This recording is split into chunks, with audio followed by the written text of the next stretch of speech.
చింతలపూడిలో YSR Congress party ఆధ్వర్యంలో ఘనంగా వైఎస్ఆర్ జన్మదిన వేడుకలు ప్రజానాయకుడు దివంగత వైఎస్ రాజశేఖర రెడ్డి 75వ జన్మదిన వేడుకను చింతలపూడిలో వైఎస్ఆర్ కాంగ్రెస్ పార్టీ ఘనంగా నిర్వహించింది.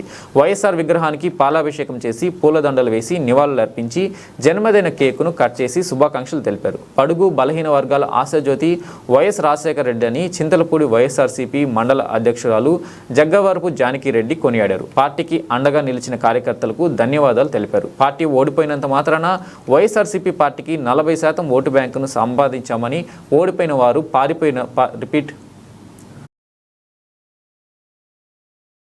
వైఎస్ఆర్సీపీ పార్టీకి 40% ఓటు బ్యాంకును సంపాదించామని, ఓడిపోయి పారిపోయారు అన్న తెలుగుదేశం వారి మాటలను ఆమె తిప్పికొట్టారు. అనంతరం పాత బస్టాండ్ సెంటర్లో అన్నదాన కార్యక్రమం నిర్వహించారు. ఈ కార్యక్రమంలో నియోజకవర్గ ఇన్ఛార్జ్ ఖమ్మం విజయరాజు, మండల పార్టీ నాయకులు, కార్యకర్తలు తదితరులు పాల్గొన్నారు.